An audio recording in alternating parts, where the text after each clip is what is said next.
अस्सलाम वालेकुम, my name is advocate मन्ना शेर मिर्ज़ा। और आज मैं जिस वाले से इन्फॉर्मेशन आप लोगों के साथ शेयर करने वाली हूँ वो इन्फॉर्मेशन कुछ इस वाले से है।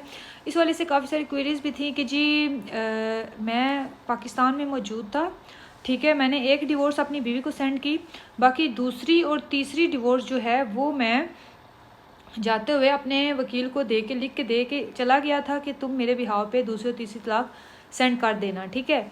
तो अभी मैं आउट ऑफ कंट्री में हूँ, तो यूनियन कौंसिल वाले इतराज़ कर रहे हैं कि जी आपकी जो डिवोर्स है वो तो नामुकम्मल है, आपने जो सही तरीक़ाकार है वो अडॉप्ट नहीं किया। तो अब देखें इसमें जो पॉइंट है मेन, सबसे पहली बात ये कि अगर आपने फर्स्ट डिवोर्स डीड सेंड की, दूसरी और तीसरी ठीक है आपने अपने वकील को दे दी कि तुम मेरे बिहाव पे पीछे से सेंड कर देना, लेकिन जो आपने गलती की वो ये कि आपने जाते हुए मुख्तरनामा सेंड नहीं किया, आपने जाते हुए मुख्तरनामा अपने वकील को नहीं दिया। अगर आपने तलाक के डॉक्यूमेंट्स अपने वकील को हैंड ओवर किए, आपने साइन किए, लेकिन आपने उसको पावर ऑफ अटर्नी भी देनी है कि वो आपके बिहाव पे डॉक्यूमेंट्स को लड़की के एड्रेस पे भेज सके, यूनियन कौंसिल में भेज सके, और हाँ यूनियन कौंसिल में जाके पेश भी हो सके, क्योंकि यूनियन कौंसिल की प्रोसीडिंग्स भी उसने अडॉप्ट करनी है।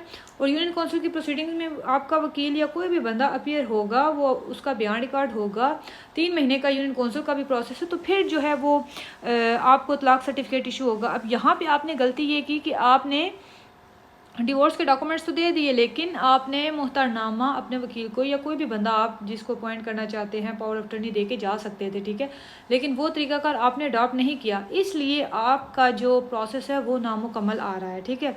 अब दूसरा तरीकाकार ये होता है कि आपने लड़की को तलाक़ सलासा लिख के तो सेंड कर दी, ठीक है। दूसरी और तीसरी तलाक वाला सीन नहीं हुआ। आपने क्या किया कि आपने तीनों तलाक़ें इकट्ठी लिख के तो लड़की के एड्रेस पे सेंड कर दिया और यूनियन कौंसिल में भी आपने भेज दी, लेकिन अब आप आ गए आउट ऑफ कंट्री में, तो अभी यह है कि आपने तलाक सर्टिफिकेट भी लेना है, तो फिर आपने ये करना है कि डिवोर्स वो जो आपने दिया वो वैलिड है, वो हो गई, लेकिन अब आपने तलाक सर्टिफिकेट जब लेना है तो फिर आप आउट ऑफ कंट्री से पावर ऑफ अटर्नी बनवा के पाकिस्तानी कौंसलेट से टेस्ट करवा के जिस बंदे की फेवर में बना हुआ होगा पाकिस्तान में उसको आपने सेंड करना है।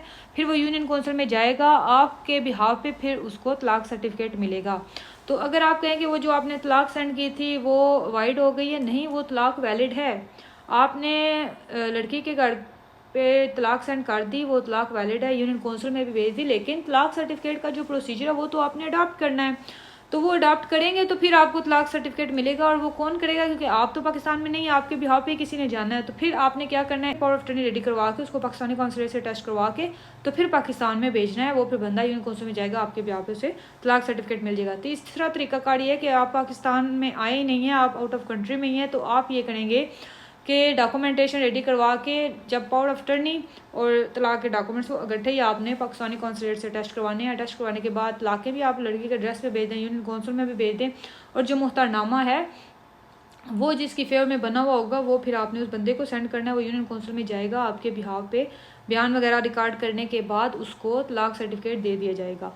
तो अगर आप तलाक के डॉक्यूमेंटेशन बनवाना चाहते हैं या आप ओवरसीज़ पाकिस्तानी या पाकिस्तान में नहीं है या मुख्तरनामा आप बनवाना चाहते हैं, तो जो नीचे मेरा व्हाट्सएप का नंबर दिया गया वहाँ मुझसे रब्ता कर सकते हैं। और अगर आप कंसल्टेशन चाहते हैं तो वो पेड है, तब भी जो नीचे व्हाट्सएप का नंबर दिया गया वहाँ मुझसे रब्ता कर सकते हैं। Thank you very much. अल्लाह हाफिज़।